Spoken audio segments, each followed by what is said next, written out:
স্লোগানগুলো।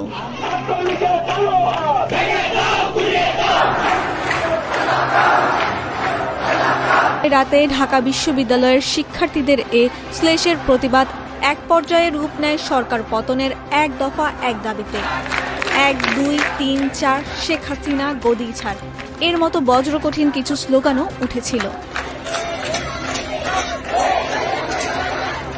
চাইলাম অধিকার, হয়ে গেলাম রাজাকার, আপোষ না সংগ্রাম, সংগ্রাম সংগ্রাম এবং দালালি না রাজপথ, রাজপথ রাজপথ এর মতো আরো অনেক স্লোগানেরও জন্ম হয় আন্দোলনে। 16 জুলাই কোটা সংস্কার আন্দোলনে পুলিশের গুলিতে নিহত হন রংপুরের বেগম রোকেয়া বিশ্ববিদ্যালয়ের ছাত্র আবু সাইদ।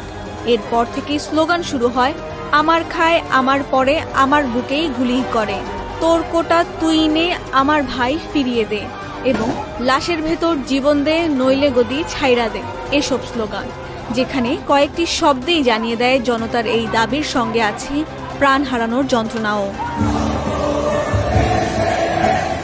এরপর পরিস্থিতি যত বদলেছে তত যুক্ত হয়েছে নতুন নতুন স্লোগান।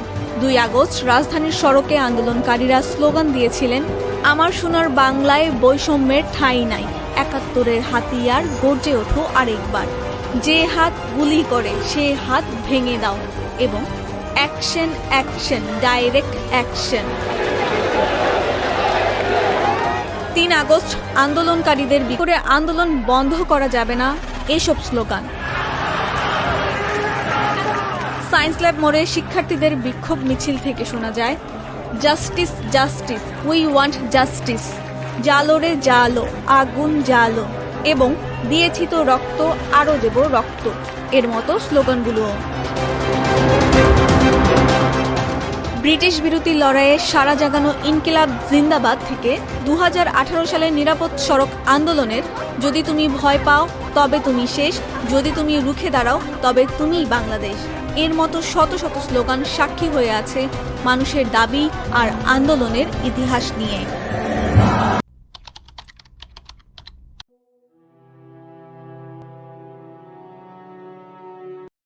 আমি সঞ্চয়, আমি ঘূর্ণি, আমি পথ সম্মুখে যাহা পাই যাই চূর্ণি, আমি নিত্য পাগল ছন্দ, আমি আপনার তালে নেচে যাই, আমি মুক্ত জীবন আনন্দ, আমি হাম্বির, আমি ছায়ানট, আমি হিন্দল, আমি চলো চঞ্চল টমকি চমকি, পথ যেতে যেতে চকিতে চমকি, পিন্ডি আদি তেন্দল, আমি চপলা চপল হিন্দল, আমি তাই করি ভাই যখন চাহে মন যা, করি শত্রুর সাথে গলাগলি, দুই মৃত্যুর সাথে পাঞ্জা, আমি উন্মাদ, আমি ঝঞ্ঝা, আমি ভিতিয়ে ধরিত্রীর বলবীর চির উন্নত মানুষের।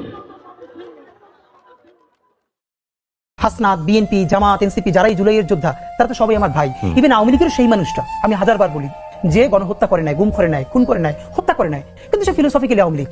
আমি তো তাকেও বলি যে তার সাথে কোনো অন্যায় করা যাবে না, তার সাথে ইনসাফ করতে হবে। যেই সন্তান তার বাবাকে হারিয়েছে, মাকে হারিয়েছে, বোনকে হারিয়েছে, আমাকে শহীদ সৈকতের বোন মেসেজ করেছে গতকালকে, 2 বোন আপনার মনে আছে যার ভাইয়ের লাশটা কাঁধে নিয়ে তারা মিছিল করছিলেন, তারা কিন্তু মরে যায় নাই। যেই ছেলে অন্ধ হয়ে আছে সে কিন্তু মরে যায় নাই। তাদের নেতৃত্বে চূড়ান্ত একটা বিপ্লব ইনশাল্লাহ হবেই। আমরা সেই চূড়ান্ত বিপ্লবের প্রস্তুতি নিচ্ছি, যেই বিপ্লবে আমরা সমস্ত আধিপত্যবাদের বিরুদ্ধে দাঁড়িয়ে সত্যিকারের একটা সার্বভৌম বাংলাদেশ গড়তে পারবো। আর সেই বিপ্লবের প্রথম পর্ব হলো আমাদেরকে ভীষণ যোগ্য করে তুলতে হবে। বাংলাদেশপন্থী মানুষদের হাজার হাজার তরুণ লাগবে যারা এক একটা বিষয়ে ভীষণ স্কিল, যে সিনেমা বানাচ্ছে, ওয়ার্ল্ডের ফাইনেস্ট সিনেমা বানাবে, ফাইনেস্ট উপন্যাস লিখবে, এরকম একটা পর্যায়ে আমাদের হাজার হাজার যোগ্য লোক লাগবে। যখন আমরা দেখবো যে প্রত্যেকটা সেক্টরে বাংলাদেশপন্থী ছেলে, বাংলাদেশপন্থী মেয়ে পৃথিবীর প্রতিটা প্রান্তে সব থেকে যোগ্য হয়ে উঠেছে, সেদিন আমাদের বিপ্লবের আমরা কেউ না কেউ ডাক দিবেই, ইনশাল্লাহ সেদিন আমরা সফল হব। আল্লাহ যদি বাঁচায় রাখে যা বলাই নেই, শরীফ ওসমান হাদির দায়বদ্ধতা সেই রিকশাওয়ালার প্রতি যে আমার এইখান থেকে উঠাইয়া নিয়া ভাড়াটা নেয় না, চোরাই ধরে ভাড়া দিতে চাইলে চোখের পানি ছাইরা দেয়। আমার দায়বদ্ধতা সেই চাওয়ালা শ্রমিকওয়ালা ভাই বোনদের প্রতি যে 50 টাকা 100 টাকা দিয়ে আজকে আমার র্যালি কইরে দেয়। আমার দায়বদ্ধতা বাংলাদেশের সেই সমস্ত লক্ষ কোটি আমার মা খালা যাদের সন্তানদেরকে বলে ওসমান ঢাকা বসে কি করে, তোরা যে ঢাকায় ওর সাথে কাজ কর।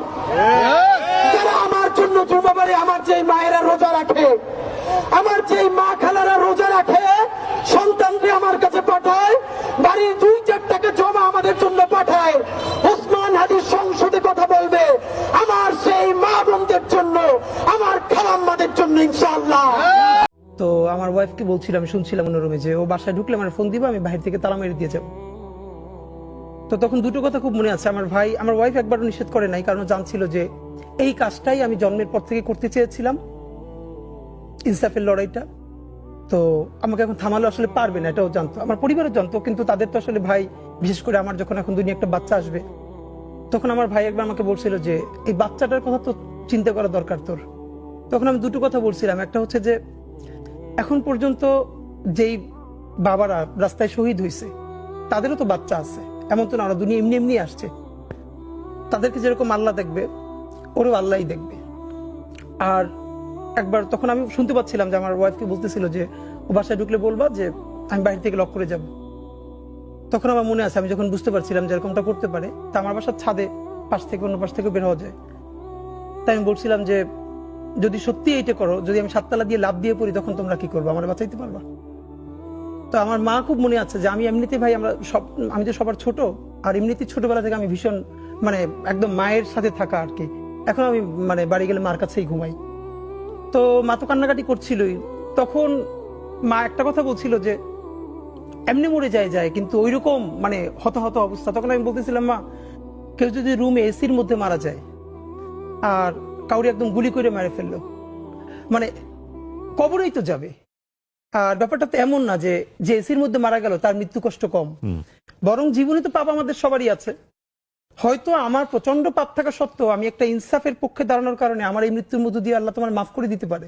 আমি জানি যে আমরা এক সময় সঙ্গীহীন হয়ে যাব, আমাদের সাথে কেউ থাকবে না, আমরা সবাইকে হারাই ফেলবো। কিন্তু এতগুলো মানুষের জীবন চিরতরে অন্ধ, পঙ্গু। কিভাবে এটা আমি অনেকবার বলছি, ঢাকা বিশ্ববিদ্যালয়ের মসজিদ থেকে নামাজ পড়ে বেরোচ্ছে, টিআরটি ওয়ার্ল্ড একটা ছেলেকে ইন্টারভিউ করবে, জুলাইয়ের আহত। আমাকে দেখে ওনারা কথা বলতেছে, তখন ছেলেটা শুনতেছে যে আমি এসছি। ও কোরআনের হাফেজ, মনে হয় 21 না 22 বছরের, 2 চোখ চিরতরে হারাই গেছে, ভালো ফিরবে না। তো আমার কাঁধে হাত রেখে বললো কি যে হাদি ভাই, আমার সপ্তাহখানেকের জন্য আমার একটা চোখে একটু আলো ফিরিয়ে দেওয়া যায়?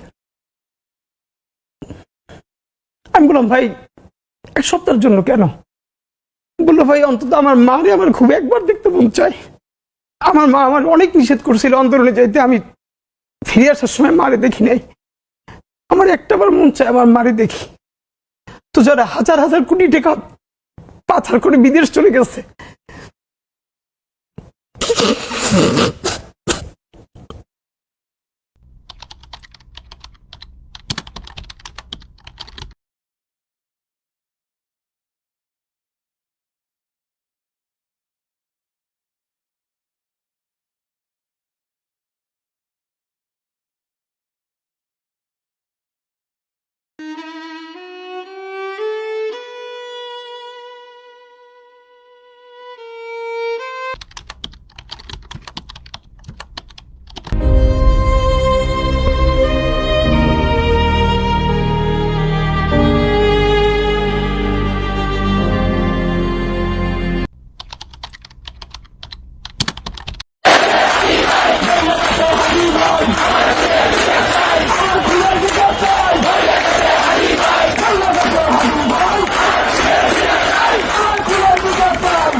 এখনো আমার কানে বাজে মীর মুগ্ধের মিঠা বলি, আবু সাইদের মায়া মুখ দেখি মনের দুয়ার খুলি। উসামা সাগর রুদ্র অয়ন ভাবছি কতটা দামি, দেশের জন্য প্রাণ দিল যারা বিপ্লবী সংগ্রামী। তাদের জন্য হৃদয় আমার নেই আবেগের শেষ, যাদের জন্য পেলাম আবার নতুন বাংলাদেশ, যাদের জন্য পেলাম আবার নতুন বাংলাদেশ, যাদের জন্য পেলাম আবার নতুন বাংলাদেশ। রাহাত নাইমা সিএম খলিফা দিয়েছে রক্ত ঢেলে, শান্ত রাসেল হৃদয় উড়ছে বিপ্লবী ডানা মেলে। ফাহাজের মার কান্নার আওয়াজ আসে যে আমার কানে, বুকের মানে হারানোর ব্যথা যার যায় সেই জানে, কত শিশু প্রাণ চড়ে গেল আহা চিকিৎসকের শেষ, যাদের জন্য পেলাম আবার নতুন বাংলাদেশ, যাদের জন্য পেলাম আবার নতুন বাংলাদেশ, যাদের জন্য পেলাম আবার নতুন বাংলাদেশ। এই বিচারের জন্য তুমি এই শাহবাগে আসছো? হ্যাঁ, বিচার না হলে কি করবে? মেরে ফেলবো সবাইকে। কেন মেরে ফেলবে? আঙ্কেলের জন্য। আঙ্কেলের বিচার কেন চাও তুমি? আঙ্কেল মেরে ফেলা হয়েছে। আঙ্কেল কেমন মানুষ ছিল? ভালো। আঙ্কেলের তোমার কেমন লাগে? মোবাইল দেখছি। ভালো।